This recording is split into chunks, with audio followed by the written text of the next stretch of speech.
General बात करें, vitamin term किसने दिए? तो फंक ने दिए। विटामिन की खोज करता भी पूछे तो फंक है। विटामिन कार्बनिक यौगिक होते हैं, ये भी एग्जाम में पूछा जाता है। विटामिन इनऑर्गेनिक कंपाउंड होते हैं या ऑर्गेनिक? तो ऑर्गेनिक कंपाउंड होते हैं। विटामिन की सूक्ष्म मात्रा में, बोलो माइक्रो अमाउंट में, प्रतिदिन एवरीडे हमारी बॉडी को इसकी आवश्यकता होती है। मतलब हमारी बॉडी में विटामिन का संश्लेषण नहीं होता है तो हमें फूड इंटेक के थ्रू हमें विटामिन, सारे विटामिन एवरीडे सूक्ष्म मात्रा में लेने आवश्यक होते हैं। जो हम भोजन इंटेक करते हैं उससे हमारी पूर्ति होती है। तो शरीर में विटामिन का संश्लेषण नहीं होता है। लेकिन एक अपवाद स्वरूप एक्सेप्शन पता होना चाहिए कि विटामिन डी का सूर्य की प्रकाश की उपस्थिति में हमारी त्वचा द्वारा संश्लेषण होता है। कभी भी एग्जाम में पूछा जाए कि त्वचा द्वारा सूर्य के प्रकाश की उपस्थिति में किस विटामिन का संश्लेषण होता है, तो विटामिन डी आंसर होगा उसका। ओके, तो ये जनरल बातें करी।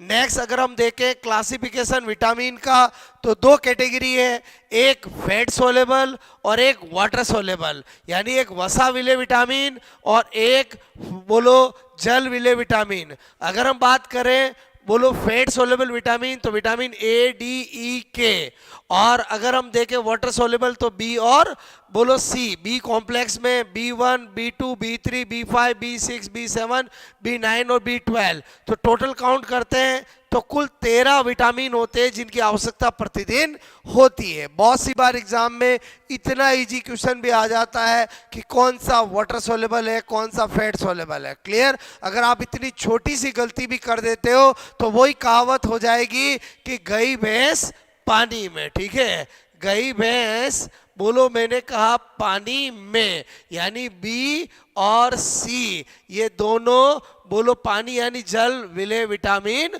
होंगे। क्लियर? तो आपको क्लासिफिकेशन पता चल गया।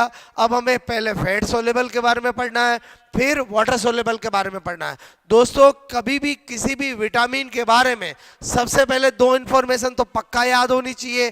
एक तो उसका केमिकल नेम क्या है और एक उसका डीडी यानी डेफिशिएंसी डिजीज, कमी से होने वाले रोग पता होने चाहिए। अगर कोई स्पेसिफिक सोर्स है या कोई स्पेसिफिक नेम या पॉइंट है वो भी आपको उससे पता होना चाहिए। तो हम उसी पॉइंट ऑफ व्यू से स्टडी कर रहे हैं। विटामिन ए रेटिनॉल या रेटिनेल, और इसकी कमी से एक होता है रतौंधी, नाइट ब्लाइंडनेस, और एक जीरोप्थेल्मिया। इस जीरोप रतौंधी के अंदर रात में साफ दिखाई नहीं देता है और जीरोप्थेल्मिया के अंदर कॉर्निया में ड्राइनेस आ जाती है। क्लियर?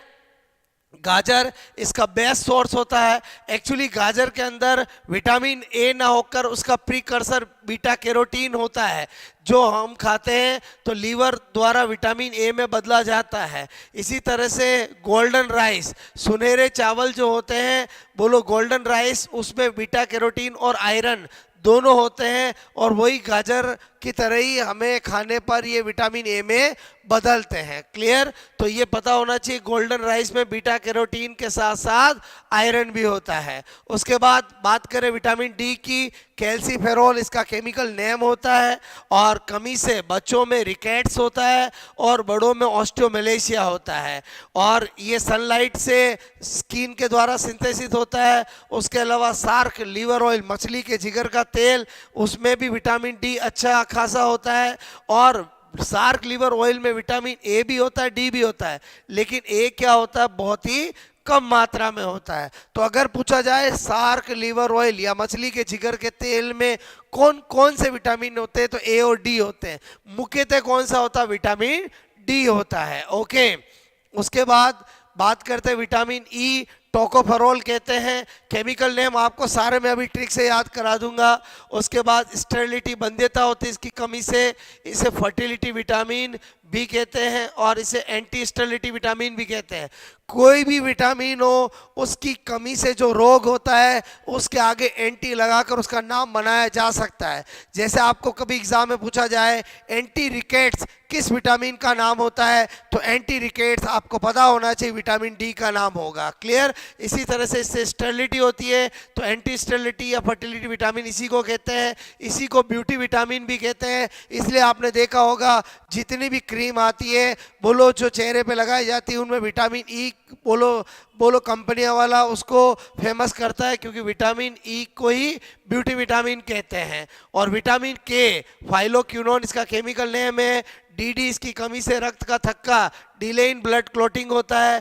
क्यों होता है, क्या रोल है, तो विटामिन के की प्रेजेंस में लीवर प्रोथ्रोम्बिन का निर्माण करता है। क्लियर, आपको पता होना चाहिए ब्लड क्लोटिंग की मैकेनिज्म में प्रोथ्रोम्बिन जो होता है वो सेकंड स्टेप में जरूरी होता है, क्योंकि तभी वो होगा तभी थ्रोम्बिन में बदलेगा। तो इसका मतलब हुआ कि विटामिन के की कमी हो गई तो प्रोथ्रोम्बिन का संश्लेषण स्लो हो गया, तो रक्त का थक्का जमना भी स्लो हो गया। तो विटामिन के का रोल ब्लड क्लोटिंग को डिले करने में कहाँ होता है, आई होप आपको समझ में आया होगा। तो दोस्तों हमने बोलो फैट सोल्युबल विटामिन के सारी कैटेगरी स्टडी की है। अब हम बात करते हैं जल विलेय विटामिन।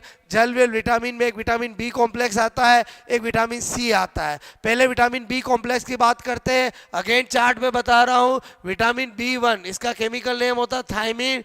स्पेलिंग ध्यान रखना है THIAMINE, क्योंकि थायमीन जो ये वाला होता है ये नाइट्रोजन बेस होता है। क्लियर, जो कि डीएनए का स्पेसिफिक होता है। तो कभी भी आपको थायमीन दे तो ये देखना है कि थायमीन कौन सा है। ओके, विटामिन जैसी फीलिंग्स आएगी, बोलो वो कौन होगा, बोलो विटामिन होगा। बेरी बेरी इसकी कमी से होता है, जिसके अंदर लॉस ऑफ एपेटाइट, भूख नहीं लगती है। ओके, तो आई होप आपको विटामिन B1 समझ में आया होगा। केमिकल नेम अभी ट्रिक से बता दूंगा, B2 राइबोफ्लेविन बोलते हैं। चिलोसिस रोग होता है, क्या होता है कि जिसके भी ये लिप्स होट होते हैं उनके ये जो कॉर्नर होते हैं यहाँ अक्सर कट लगता है, इसका मतलब विटामिन B2 की कमी है, इसी को चिलोसिस कहा जाता है। विटामिन B3 का केमिकल नेम नियासिन होता है। ओके, और या निकोटिनिक होता है, और इसकी कमी से पेलाग्रा रोग होता है। पेलाग्रा रोग बोलो को 3D या 4D डिजीज भी कहते हैं, क्योंकि जो भी व्यक्ति को पेलाग्रा रोग होता है उसमें धीरे धीरे पहले डर्मेटाइटिस होता है, त्वचा रूखी होने लगती है, पपड़ियों की तरह उतरने लगती है, फिर अगेन डी उसको धीरे धीरे डायरिया होने लगता है, और फिर उसको डिमनेशिया थोड़ी यादाश्त कम हो जाती है, तो इसलिए 3D कहते हैं। और बोलो लेटर ऑन उसकी डेथ भी हो जाती है, इसलिए कुछ 3D और कुछ 4D मानते हैं। क्लियर, पेलाग्रा रोग बोलो किस विटामिन से होता है, विटामिन B3 की कमी से होता है। तो एंटी पेलाग्रा कौन सा विटामिन हुआ, नियासिन बोले या विटामिन B3 बोले, एक की बात होता है। विटामिन B5 की बात करें, पेंटाथिनिक, इसका केमिकल नेम होता है डर्मेटाइटिस, वही स्किन का रुका होना। और विटामिन B6 को पायरोडॉक्सिन कहते हैं, नर्वस रोग, चक्कर आना, झीमस लाना, ये इससे होता है। उसके बाद विटामिन B7 की बात करें, बायोटीन, लॉस ऑफ हेयर, बालों का गिरना, इसीलिए विटामिन H भी कहा जाता है।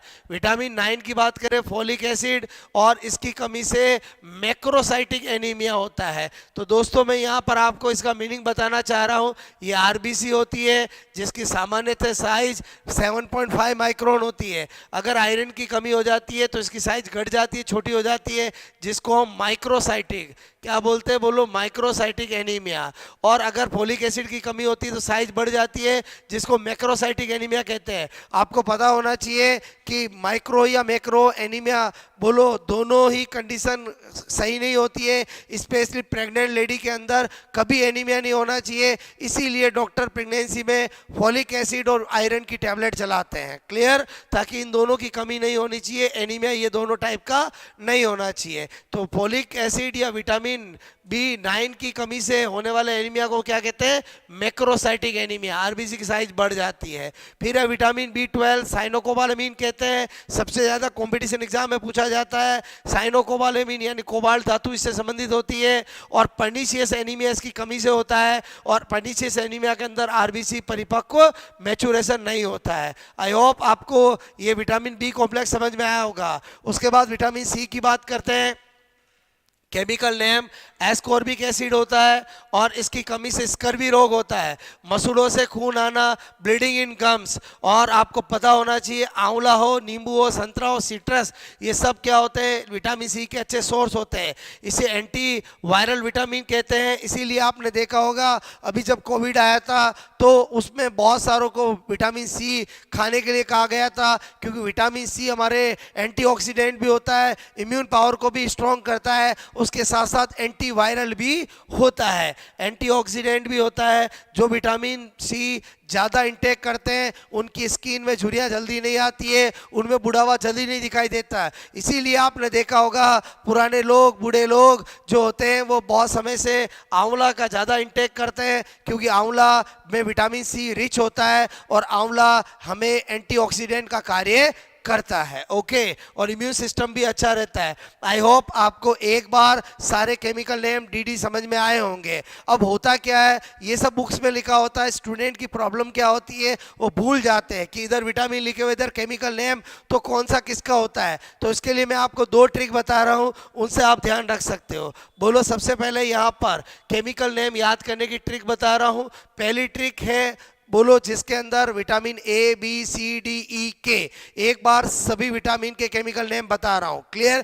जब भी कुछ नहीं बोला जाता है तो विटामिन बी का मतलब B1 होता है, ये ध्यान रखना है। तो मैंने कहा ए बी सी डी ई के, तो मैंने एक ट्रिक लिखी, रथ पर एक टॉफी। क्लियर? क्या है रथ पर एक टॉफी?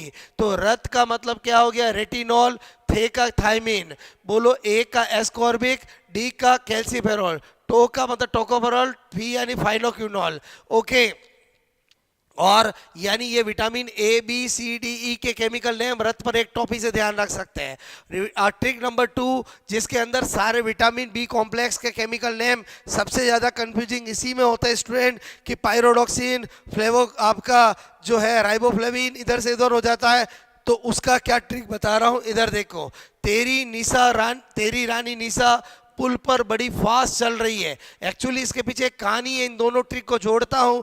होता क्या है कि आपने देखा होगा जब भी किसी नए नए जो कपल होते हैं उनमें आपस में बहुत प्यार होता है, जो पर्सन होता है जिसकी नई नई शादी होती है वो अपनी वाइफ को रानी कह के पुकारता है, जो भी उसका नाम होता है उससे पहले रानी लगाता है। क्लियर? बाद में तो क्या बोलेगा वो सब जानते हैं, लेकिन मैं न्यू कपल की बात करता हूँ, आपको याद कराना चाहता हूँ। तो एक लड़की है जिसका नाम है निशा, जिसको टॉफ़ी खाना बहुत पसंद होता है, कहीं भी उसको टॉफी दिख जाती है तो दौड़ी चली जाती है। क्लियर? तो बस उस निशा की शादी एक पर्सन से हो जाती है और वो हनीमून मनाने, बोलो आपसे मैं कह रहा हूँ, मलेशिया जाते हैं। क्लियर? और साथ में एक फ्रेंड, क्योंकि 2 फ्रेंड मिलके जाते हैं, दोनों की नई नई शादी होती है। अक्सर हनीमून पर लोग फ्रेंड्स कपल बना के जाते हैं ताकि उनको कोई प्रॉब्लम नहीं आए। तो ऐसे ही 2 फ्रेंड्स की शादी साथ में होती है तो वो अपने जोड़े के साथ मलेशिया घूमने जाते हैं।